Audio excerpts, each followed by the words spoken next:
Twitter fingers ready because the jump starts now.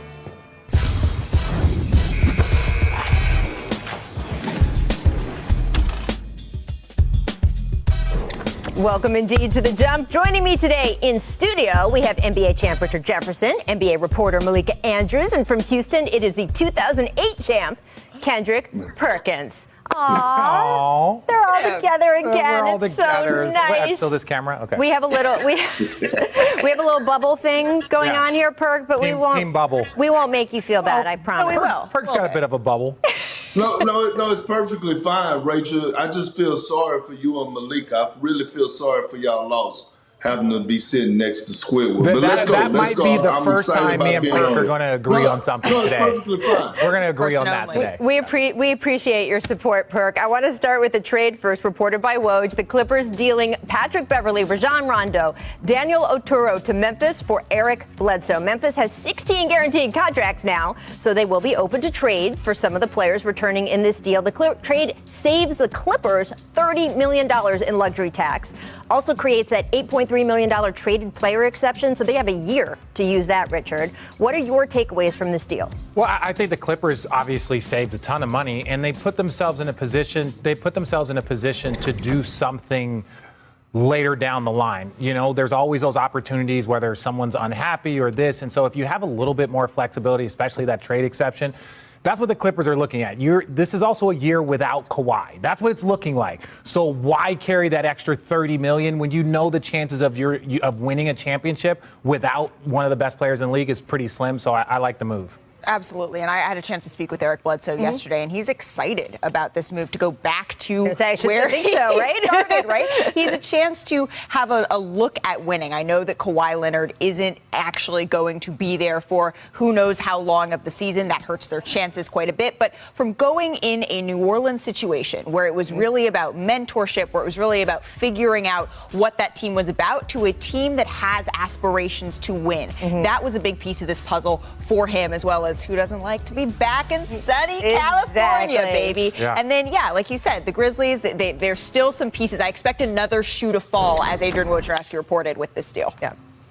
You know what? I actually love this for Eric Bledsoe. I think, over the past couple of years, he hasn't, got the fast shake. Things that work well in Milwaukee for him and things that work out well in New Orleans for him. But I think going with the Clippers with Ty Lue, being under Ty Lue wing, Ty Lue is going to put Eric Bledsoe in the best position possible to be successful. Now, when I'm looking at the Memphis Grizzlies, I actually think that they did pretty good in this trade. You acquire a guy like Patrick Beverley that you know is going to bring that tenacity, bring that type of leadership, that grind mentality that Tony Allen and Zach Randolph and Marc Gasol established way before John Morant got there. We know that in Memphis, it's a hostile environment. I think it's a perfect fit for Pat Bev if they decide to keep him, along with Rajon Rondo. If Rondo wants to stay in Memphis, I don't blame him. He could become a huge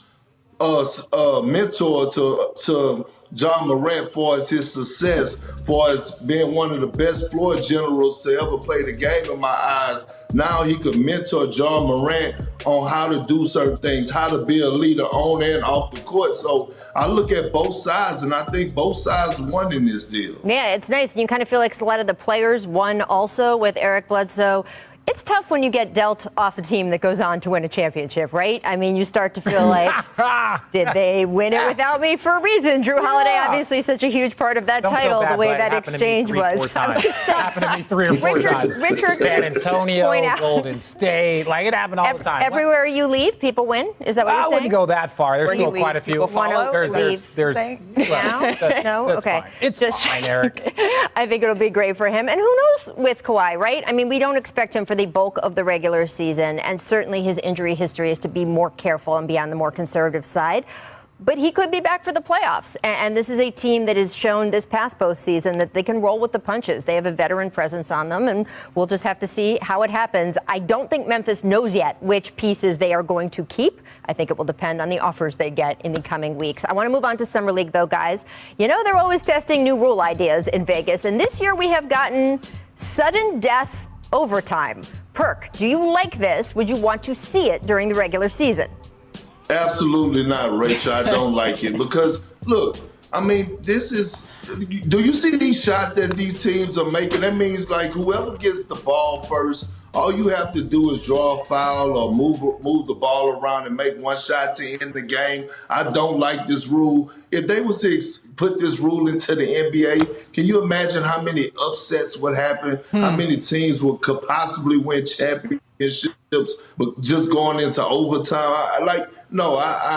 I don't like it in summer league, and I definitely don't like it in the season. Oh, it's such a beautiful Monday when me and Perk actually agree, because I think it is a terrible idea. I think it's an awful idea. Look, go back, right? I was having a conversation with our producer, and we were talking, and I was like, think about it. When you had Patrick Mahomes and you had Tom Brady going against each other in the championship game, next thing you know, Tom Brady goes in overtime, he completes 8 straight passes. We don't even get to see Pat Mahomes on the field. The last thing you would want to see is a 5-minute quote-unquote period where the best players don't get the ball. If you got Steph Curry versus Kevin Durant, if you got LeBron James versus James Harden, you want both of them to get opportunities right. to shoot the ball or to make a play. And so while it is cute in the Summer League, I don't think that that's something that we should transfer over to the Big Boy League. But I like it in Summer League. I like watching it in Summer League. I like watching it in Summer League. I got into the TBT tournament in the offseason. I got into watching that. I liked watching the Elam endings. It kind of made my blood pressure rise in a way that only it does in a certain amount of NBA games. That being said, having it in a regular season NBA game when everything is on the line, that probably shouldn't happen. But that, I mean, the Elam ending though isn't, and as you know, the Elam ending isn't sudden death. No. So that addresses Richard's concern, right? In the Elam ending, everyone touches the ball. And it's fun. Yes. I don't even know what Elam ending is. It's what they've done in the All-Star game the past couple seasons. Welcome to covering the NBA. I'm so glad you could join us. I just found out about the sudden death rule. That shows you how much that I've been watching. What I will say, and this is where it's cool with it, what they should do, this should be in the preseason. Just preseason. Yeah, because nobody ever wants preseason That's overtime. Why nobody Nobody wants an overtime, because you got guys that will never basically really touch the floor in a crucial NBA situation. So yes, give us a situation where you have a sudden death. But I think in preseason, 100% use it in preseason. The worst thing that could ever happen is that overtime game in preseason. You have to also realize it's 5 minutes in basketball, right? In hockey, they changed things to a shootout during the regular season because playing in a whole additional 20-minute overtime and then another 2-minute overtime, right? So soccer should do that's goal a lot, and goal, though. right? Soccer should do goal and goal. Right? Goal, PK. That's it. But you don't need 20 Cup minutes. 5 minutes, you guys can tough it out for 5 minutes. Also in Summer League action, we had some action, guys. Mavs forward Eugene Omoruyi and Kings forward Chimezie Metu. They were both ejected for their roles in this little melee. Metu took a swing in reaction to the flagrant foul. So, Malika, how serious do you expect the punishment from the league to be? So I was actually going back and forth with research, and I need Bobby Marks to come into my ear magically right now, because I think it's going to be as serious as it can be, because the league has worked so hard, as you know, Rachel, to try to sort of eradicate this idea of it being a rough and tumble league where people are allowed or have leeway to throw punches ever since Malice in the Palace, blah, blah, blah, right? But for Summer League, I was rifling through the rule book trying to figure out, okay, how exactly for guys who may or may not be on a roster, for guys who may or may not have another game that they could actually be suspended, how the heck does that work? So as serious as it can be for Summer League, and now I'm going to go back to reading the rule book so Richard can talk. I know he doesn't know. So no idea, but I will say this. You got a bunch of guys that are trying to make it. Yeah. And you go and give a hard foul. This is not the postseason, right? Like, there's a level of respect that needs to go on when you talk about Summer League and they wonder why, like, the top 5 picks only play 2 or 3 games. It's for situations like this, because no heroes are made in Summer League. No hard foul in that moment. Look, might have been a leg up there. There was definitely a follow through. Look, at the end of the day, look, right here, even the leg that comes and he trips over, that could be the end of a season. That could be the end of a career. That could be the end of an opportunity. Oof. You just don't do that in those moments, especially with a guy in the air. I'm not even upset with him, but I'll tell you this. You do that in the Big Boy League, you will not be around for very long. I mean, look, here it is. I agree with RJ, right? You got guys fighting for their life. I agree with you, Richard. You have guys fighting for their livelihoods. You have guys out there competing. And I don't mind a little cat fight every now and then. That wasn't nothing. That's guys showing passion. And RJ, if you have been watching the Summer League games, you would have known that these games have been very, very competitive. Bro, that's cute. That's no, cute. you haven't been watching. I haven't. I watched. Perk and I actually went to Summer League, so I saw you guys. You guys did an outstanding job. Some of that you guys did in person. But Perk, I think part of the issue too is, look, you're right. You've got guys trying to prove that they can make it, and they're tough, and they're hungry, and they want it. There's a line, though, and this is something you did so well in your career. Everybody knew you did not want to get into it with Kendrick Perkins, right? If Kendrick Perkins was coming knocking on your door, things were not going well for you. But Perk, you knew you're not out there throwing punches, right? Look at you're Tim. just showing messaging, getting the message across, right? Yeah, but Rachel, if I had the opportunity to change the hands of times, I would have not have done those actions because it cost me hundreds of thousands of dollars. Yeah, right? but doing those actions made you millions. That's like a great way to there's put a it. balance there, Big Perk. No, hey Rich, you're not about to sit up here and try to downplay my career like pushing people is what made me millions. I'm saying the fire and the intensity fire and in which toughness. I know it's weird, but he did just compliment you. I know it's just. It was a backhanded compliment. Let's not get carried away. It's never a compliment. And there you go. Malika, I believe, has had enough of us for a few minutes, so she's going to duck out. But she will be back later in the show. Coming up, #1 overall pick Cade Cunningham hit 7 threes on Friday in Summer League. What are your expectations for his rookie season? We will discuss, see if your answers match our answers. Stick around. You're watching The Jump. Do I have an answer yet? Have I answered? Have you answered? Yeah. The Jump is brought to you by Pizza Hut. Order today at pizzahut.com. This league.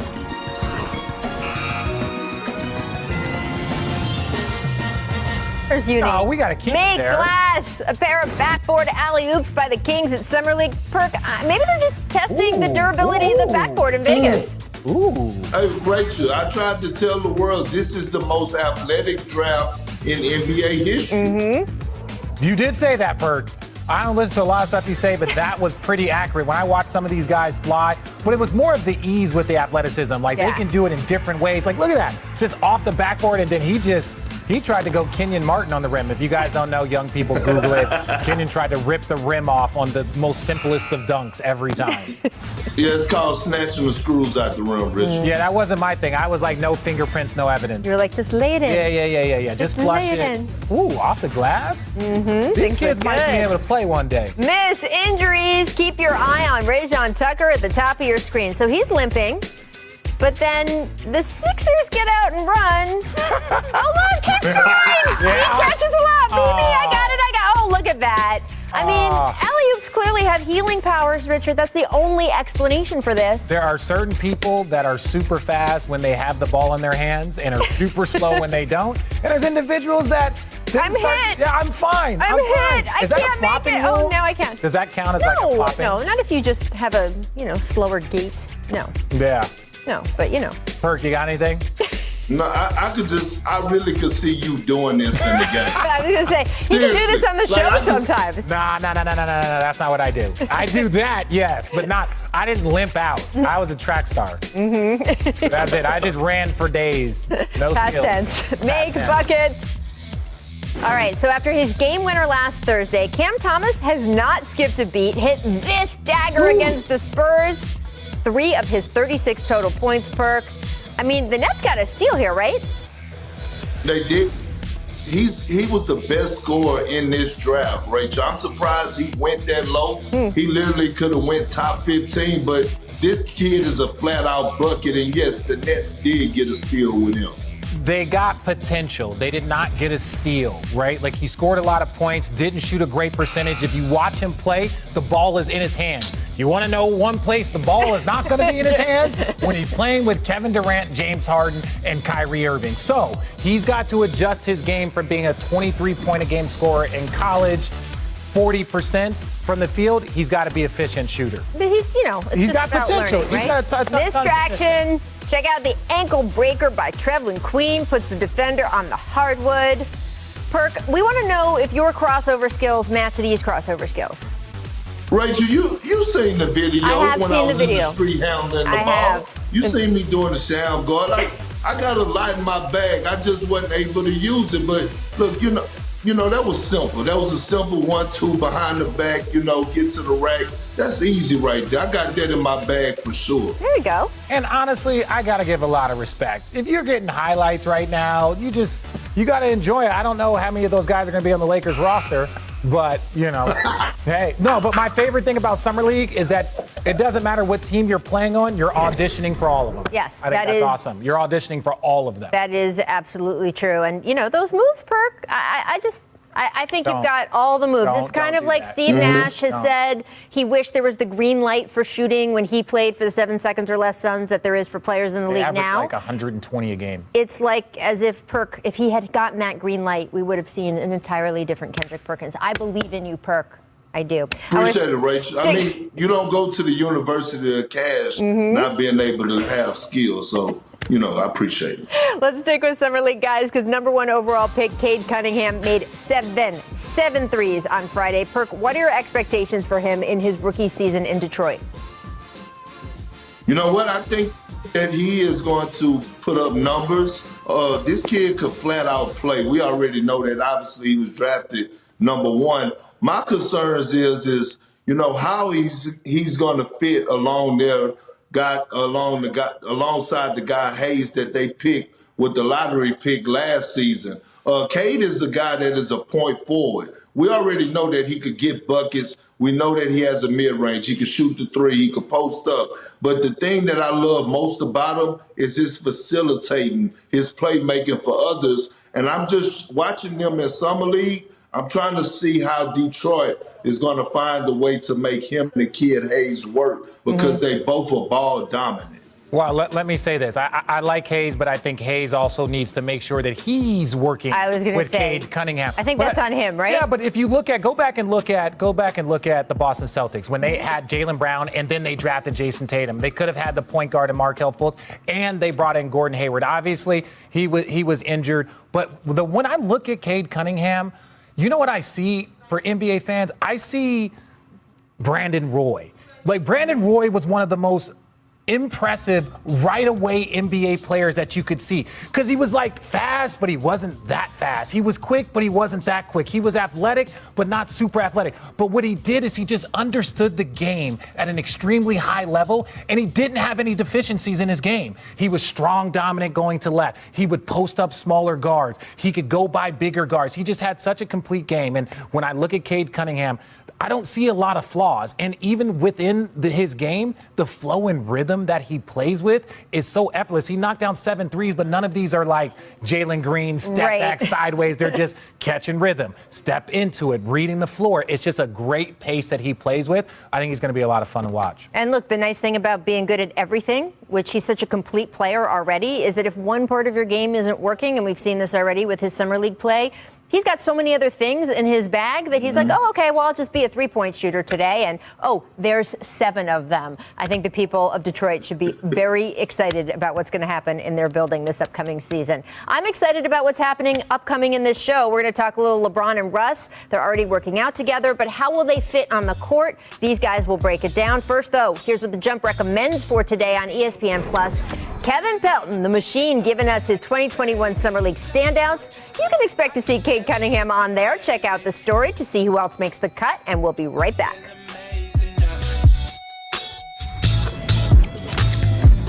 All games available on the app.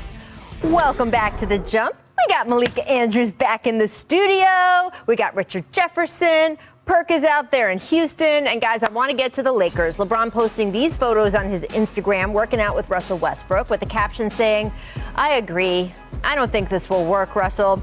Kendrick, obviously some heavy sarcasm there. What is your thought, friend, on LeBron's fit with Russ this season on the court? We already know they're friends off the court. Well, I mean, look, I've been trying to warn the world, and it's just like those old people, like my grandparents used to tell me when my grandmother was cooking, hey, don't touch that oven, it's hot. And then you have to learn. You touch the oven, then it get burnt. This is all the people that are doubting or having something to say about whether or not Russell Westbrook and LeBron James are going to work on the court. Yes, it's going to work, okay? Russell Westbrook has proven us that He is a guy that is willing to facilitate for others. LeBron James don't want to carry that load no more. LeBron James has showed us that he could play alongside another non-shooting superstar like he did with Dwayne Wade and still win championships. Look, to all the people that are doubting Russ and LeBron and the Lakers, answer this. When we get to the postseason, name a team just in the Western Conference alone that could beat this Lakers team fully healthy in the 7-game series, and I'll wait. Okay, well, first of all, Rachel, to address your point, I don't think Bron was being sarcastic when he says, yeah, this won't work. I don't think he was being sarcastic. I think he was telling the truth. And secondly, no one cares about the 82 when it comes to the Lakers. Truth be told, no one cares about the 82 when it comes to the Brooklyn Nets. They will be purely judged on their 16. The 16 that it takes to win a championship. If they don't win, it's a failure. That's part of Bron's legacy. If they win, it'll be a part of his legacy. For those 16 games, how do you think the X and O fit is? This is what's crazy. People that try and compare him to D. Wade is completely false because D. Wade was a high-level defender. He was more of I'm not going to drive. He might not even shoot that many threes. Well, Russ will shoot threes regardless of what his percentage says. He knocks down shots. He's a high-level player. But no one knows. I don't think we've ever seen a pairing like these two, like LeBron and Russell Westbrook, with the same type of expectations of it's either championship or bust. So while Perk is going to tell us I've been telling you guys and I've been warning everybody, that was my Perk voice. I don't know what it's going to do, and we're only going to be able to really figure it out in 16. But did the Nets have those expectations, that sort of matchup of Kevin Durant, Kyrie Irving, James Harden? I feel like that was immediately, but I did look at those. That's the Richard I got you. I love that. This is the highlight of my day. Check. I was about to say, what? Done. When you look at Dwayne Wade's shooting, right? All right, he shot 29% career 29% three-point shooter for his career, rests at 32%. So it's a little bit better. But then I was looking at all these numbers and thinking about it, and I was like, you know what? I don't know if I care. I want it to work. Narrative-wise, looking at it, I want it to work. So I want something to look forward to watching. What duo, to your point about expectations around the league, what duo, trio, when you add Anthony Davis into it and the rest of it, has this much excitement about it heading into this season? I'm excited to watch this. God, that face. Yes, we're glad that. But this is the other thing. Go back and look at the Miami Heat lineup. They had Ray Allen. They had Mike Miller. They had Shane Battier. So they had supreme shooting. But that's the issue, right? Shooting. The comparison to me isn't between this team and LeBron's Miami Heat teams. That was a different decade, frankly, where the league was very different, right? We hadn't seen the three-point explosion and everything going on. I'm more interested in comparing it to last year's Lakers team, right? And if you look at the shooting numbers, yes, when they signed Russ, they did not have a very full roster. It was, you could count on one hand the number of signed guys they've had. But they have filled it out. And you look at the shooting numbers, last season, the Lakers shot 54% from 2, 35% from 3. Well, this season, Perk, if you look at those same guys on the roster and you just add up what they would have shot last season if they had been a team together, it's 53% from 2, so that's roughly the same. 37% from 3. So the three-point numbers are actually going up. They actually have better three-point shooting on this roster than last year's roster. And those couple percentage points, they might not seem like a big deal, but last year the Lakers were 21st in the league in three-point shooting. This year's roster, this coming season, if they had all been together last year, they would have been good enough to be 13 in the league. That is a significant jump, Perk, and that is why I think you're very optimistic. Well, look, first of all, Rachel, let me bend the pot on Richard for a second. I wasn't saying that Russell Westbrook and Dwayne Wade are the same type of player or whatever the case may be. But what I'm saying is when you look at Russell Westbrook, what's one thing that he loves to do as a big point guard? He loves to take smaller guys to the low block, get to the free throw line, or punish them down low. Dwayne Wade was a hell of a post-up guy. Same with LeBron James. Also, who did the Lakers add this year to their coaching staff? David Fizdale. Who was LeBron James and Dwayne Wade working out with for their low post game, cutting off each other? It was Fizdale. And then you add Phil Handy. This is the thing that people don't know about Russell Westbrook. In the offseason, he never trains with a personal trainer. He always goes in the gym with his dad. Now you get Mr. 94 feet himself, Phil Handy, one of the best player development coaches in the game, if not the best player development coach in the game. And now he gets to get his hands on Russell Westbrook and fine-tune and work on a few things on how to step into his jump shot instead of shooting his shot off 2 feet straight up and down. We're going to change his shot formula 13 years in. You know what Phil Handy did for your game. Well, look, no. Listen, RJ. I'm not disrespecting Phil Handy. The only thing I'm saying, and to Rachel's point, when you put the group together and you look at it, it's going to come down to possession basketball when you're talking about winning a championship. And as long as they play the right type of possession basketball, then I think that they're either one or they're number two behind the Brooklyn Nets. Well, you just see the roster construction too. Look, LeBron's first season here in Los Angeles, the Lakers came out and said it. They said, we're going to try something different. We don't think we need to put a lot of shooting around LeBron. It did not work. They made a big course correct there, and they have clearly decided, you know what has been true of LeBron his whole career, that he needs shooters around him? Maybe we should just go with that. And if you look at the numbers for this roster, they are better than advertised. Once you add in those new younger players that they got, not in the first day of free agency, but in the second and third day of free agency, again, their three-point shooting numbers have actually ticked up from last season. I'm with you, Perk, on Phil Handy. I mean, everywhere that man goes, championship rings follow. I don't know, though, what you started out with when your grandma told you to touch a hot stove and you had to learn for yourself. Yeah, that was. I just want to know, I think Malika didn't have to learn for herself. I think she knew already that the stove was hot. I think Richard never learned. What do you think? Well, I mean, it's you got to be from the country, and I mean, some certain things just happen down south that it don't happen around other parts of the world. But I will say this: we overemphasize shooting so much, but the Milwaukee Bucks showed us that you could get it done without actually shooting the ball very well in this postseason when they won the championship. Long as you have a superstar to take you home, which the Lakers do have a few of them on their team, a few Hall of Famers that could close out games, you could win a championship. I just think we overemphasize shooting. We watch Joe Harris shoot the lights out in the regular season, and then to come in the postseason, he was shooting the ball You're like only me. judged So by 16. I don't want to put too much emphasis in three-point shooting. I just said when it matters the most and it gets down to possession by possession in the fourth quarter, it's time for the guys to get paid the big bucks to take you home. And they got a few of them on the Lakers roster. It's going to be so good. Malika, thank you so much for joining us today. You're going to be with us here in LA for the rest of the week, so don't go too far. No. Stuck with me. You guys don't go too far either, because NBA Twitter legend Josiah Johnson joining us to tell us about his creative process. He'll play a little game of retweet or delete with Perk and Richard's recent tweets. Keep it locked. This is going to be so good. I'm glad I don't tweet. Best follow on Twitter. Agreed. His son, best follow on Twitter. If you're not following him, you're making a mistake. The meme king. Welcome back to The Jump, and we got the There you man go. himself. That was your dad on the set with us in Milwaukee, and not only is our next guest the son of an NBA legend, the man is an NBA Twitter legend in his own right. Josiah Johnson, thank you so much for joining us. We are thrilled we finally got you on The Jump. We appreciate y'all for having me on. I'm excited to join this illustrious crew of legends. Yeah, well, I mean, you know, you were smart, by the way. You're not getting in between Perk and Richard on this screen. You have chosen the wise position. I do want to ask you about what you tweeted out after the Clippers trade surfaced. You just immediately react. I mean, I think that's part of what is so incredible about the game you have on social, is you always have the exact right thing, and it's lightning fast. When Westbrook see Pat Bev on his plane leaving LAX for Memphis, how do you come up with this stuff, especially like that?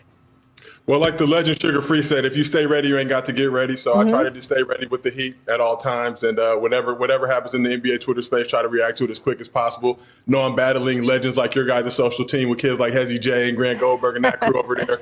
So just try to bring the heat, try to keep up with them, and make sure everything I drop is fire.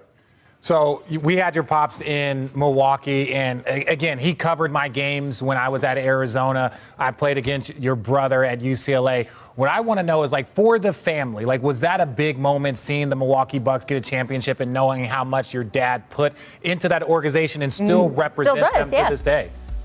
Yeah, I mean, it was a tremendous moment for him. We all went out as a family to Game 3 in Milwaukee and just got to turn up and really enjoy the experience. He had so much fun Game 3. He went back for Game 4. I know Game 4, Perk, he saw you and Kareem and Dave Chappelle and a bunch of legends. He had so much fun at Game 4. He went back for Game 6. Had so much fun. Obviously, Game 6, they won the championship. He stayed for the parade, and then I'm seeing him in the parade route, shirtless, flexing his chest off, and he really had me in the gym trying to get back on his level because he's 65 years old, but he looks like he's 40, so I had to get my sexy back as well. But obviously, the city of Milwaukee's been great to him and been super supportive of everything he's got going on. So it was just a tremendous time. I'm super happy for them. Obviously, I'm a LeBron, a Lakers guy, but Milwaukee's my second favorite team, and appreciate them for hooking up the tickets and letting us come out there and just flourish. Mm-hmm. And your dad can still dunk, too. That's the part that just blows me away. You hear that, Perk? His dad can still dunk. Yeah, that's fine, Richard. Hey, look, it's my moment. You just had your time. Josiah, what's up, brother? Look, I know how you feel about King James. I know how you feel about your Los Angeles Lakers. They just got Russell Westbrook. Now they got a big three. What's your expectations for LeBron this season and the Lakers? Well, first and foremost, what's up, my elite brethren? And, secondarily, obviously, I'm a big LeBron guy, UCLA guy, so I love Westbrook. I was super happy about the move. I feel like some Lakers fans out there were a little cautious hearing that, but I think Russ is just a tremendous player. Obviously, he's a big Kobe fan. Kobe's his favorite player growing up. He's got that Mamba mentality. And I think they're really going to learn how to work together and coexist. LeBron going into year 19, he doesn't need to be as ball dominant. I think Russ can really pick up the slack there. Obviously, Russ is a great distributor, great rebounder. And I think the squad, obviously, the naysayer, obviously when the trade first happened, everybody was like, oh, they're too old, they're whack and whatever. So we'll let them keep that mojo going. LeBron's out here sending shots, tweeting stuff, deleting stuff, and really letting people know, putting them on notice. But, for me, hopefully, I'm gonna be optimistic that hopefully we can just make the playing game. I don't expect much from this squad. Maybe we just get playing game, we'll be all right. But we'll let everybody sleep on us till it's too late. Again, the sarcasm. There we go. I want to ask you about something you're doing outside of basketball. You're one of the writers on the upcoming Netflix show Colin in Black and White, which is about Colin Kaepernick's high school years. How did you become a part of that project? What was that experience like in the writer's room? Because I've gone home with Cap when I was covering football, and it's just a fascinating story. Well, Rachel, I'm a man of many talents, so obviously everybody sees the Twitter and all that. But I keep multiple bags coming in. I got kids to feed and family to take care of. But just getting the opportunity to work with Ava DuVernay and Colin Kaepernick on this project was obviously one of the greatest experiences of my life. And also working with Michael Starberry, who was a showrunner on the show. He's a big Bucks fan, so I know he's super juiced and excited about everything going on. But Ava and Starberry actually worked together on When They See Us. We're Emmy nominated. So he gave me the call. He told me a while ago, like, look, I'm doing this Cap show. If it ends up working out, I want to bring you on.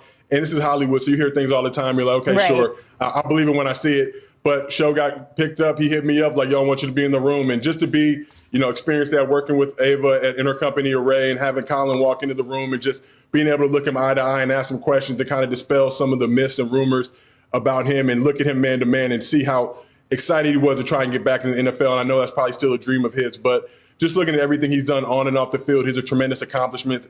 And it's a little frustrating and sad to see that he still hasn't gotten an opportunity to kind of continue his dream. But I think this show is really going to highlight Colin and just the incredible man he is, the stuff that he dealt with in high school that really helped lay the foundation for the man that he is today. Yeah, when we went back with him to do that piece with him, we interviewed his mom and just his whole background. It's just fascinating, and I really cannot wait to see what you guys do.